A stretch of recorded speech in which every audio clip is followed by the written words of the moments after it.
Hello my friends, John LaRuffa here with another Unbiased unboxing. And in this episode, we're going to take a look at Solar 175. This legacy, but non-ending, I would say, Euro game. So let's go ahead and take a look. Okay folks, and as usual, please like and subscribe to my YouTube channel, as it greatly helps me out. So on the back, big problem with this. I can't see any of the components, and that is really frustrating. It took me a long time to decide whether I wanted this game or not, because I do so much research on it, and including, I didn't even know what was really going on in the box. That was kind of a miss. Yeah, I know people like to celebrate their artwork, and I guess I could have learned more here, but still. Now, this is the retail edition. This isn't anything special as far as Kickstarter. I know it did just come off of Kickstarter not too long ago.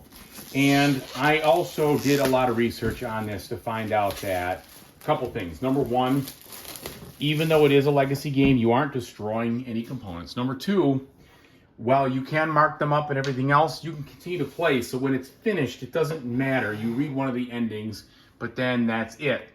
You don't have to stop playing. You can continue to play. It can continue to unlock things. And that was an important part for me, because I don't want to just be done with it, especially this kind of long game. So anyway, here we go. Very large rule book on this one. And they've kind of like worked it in, as far as I could tell, with a lot of good examples, but because, or I should say a lot of side work, but because there is so much to unlock and so many different things there, you do have, it's not going to be the easiest to look things up and understand what you're dealing with. I think that's going to take some doing. There's not too much I can say about that. The overall, you've got 18 pages worth of information here. Then they talk about the campaign, and then they go through the corporate awards and event cards. And then there's someplace where it says, don't go any further. But don't let that fool you, because you do need to go further if you want to find the solo rules, which is right here on 47. So yeah, you don't want to read any spoilers, but you do have to learn how to play a solo if you want to. So the solo rules look like they're about two pages. I've heard it's not too bad to execute at all. And even to play more than one solo opponent. So I'm going to try that. So you've got a lot of information in here, and there's a lot of things to check off. And so that's part of the legacy side of things. You do have some stickers here. Also most likely part of that, unless you're putting these on certain things, I'm not sure. And then we get to the meat and potatoes of the box. All right, so first off, we've got thick cardboard here, which is good, medium thick, I should say, but it looks good. It's nice and shiny here. And you are going to be writing, I believe, with a dry erase marker on these as far as voting when it's time to vote. Then we have this whole, like, basically, you know, comic information book here that just goes through the history, which I think is cool. And then there's also the stuff here with regards to the mega structures, so you can, I guess, fill that out, put information in there, you know, kind of record your campaign if you want to do so in that regard. Now I got to make a decision how I'm going to do all that, because I am kind of anal about my components and such, but we'll see. Got to figure that part out. All right, then in here we have the dual layered boards here. It doesn't look like we have any warp right now, which is good, but they do have the indents, and these are for placing your workers down that you're going to get. There's some artwork on the back, very nice. All right, then we have these miniatures here, which I don't know exactly what they correspond to. I'm going to guess these are definitely part of the, like the, you know, your player colors and such, but I don't know, you know, about this one, for instance. What is this? Or what is this? I have to dig into that.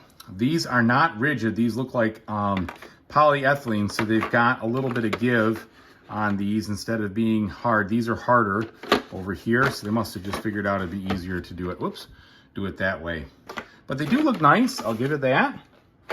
And then we get into some more of the meat and potatoes. You got all of these different wooden components here, and the wooden components are the various tokens. So these are, I think, the different types of workers here, here, here, Yeah, all right, you get the point. Lots of worker types in these. They all look very nice. Look like they're nice and printed. And then we've got these, which are looks a little fragile, but it looks really cool. I don't think it's fragile. It just looks like it. A cool wooden piece there to kind of make things look a little better. All right, then we have these, and these cards right here, I believe are going to be, to constitute most of the game map. And they look a little large to sleeve or anything of that nature. I'm sure you might be able to get sleeves this big. I'm not going to plan on sleeving them. Hopefully I don't have to, because I'd rather not if I can avoid it with this weird size. Hold on, let me get these open. We can take a deeper look. And also, I don't think there's any shuffling needed. It's just going to be, what you're going to make your board out of. So I can deal with that being a non-sleeve situation. My OCD nature will let that one slide somehow. All right. Okay. So looking at these now, they're, I guess, medium thickness as far as rigidity. They're not too thin, not too thick. And this looks like where you're going to be marking off information on your corpse. So you can write that down. You could sleeve that and put that someplace. But this, I think, is a scorecard, really. And then you've got these, which are kind of offer spaces. And then, yeah, the bulk of these things, on one side is a specific deal, but I saw that there's, flipping things over later on, and you've got, different planets represented. And so that all is going to change as you go through this. But the artwork really looks top notch, looks very nice. I like it. That looks really cool. And then we've got some different player aids here. So that's cool. All right.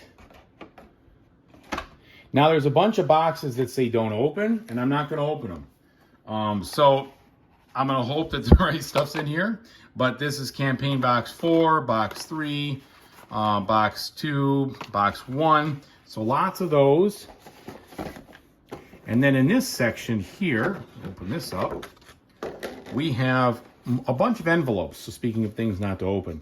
So I'll make sure there's the right number of envelopes, but there's all sorts of unlocks in here, and this is going to be the big deal of this game is that unlock mechanic, right?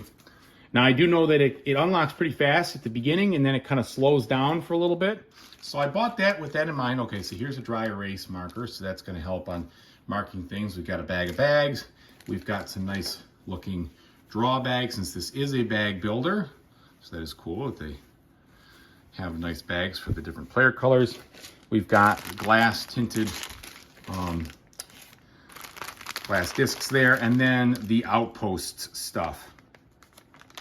All right, so you got the outposts in the different player colors, plus some more custom pieces here in wood. So it all looks really cool. And I'm excited, and I'm gonna dig into this one. It's gonna be several plays before I give you a feel, because I want to unlock a decent amount of stuff before I comment on it, although I don't plan on finishing the game by any means before I do my review. So we'll just see how it goes. So thanks so much for watching. I really appreciate your attention and your time. And whatever you decide to play in the future, I hope you have a fantastic time doing it. Take it easy, everybody.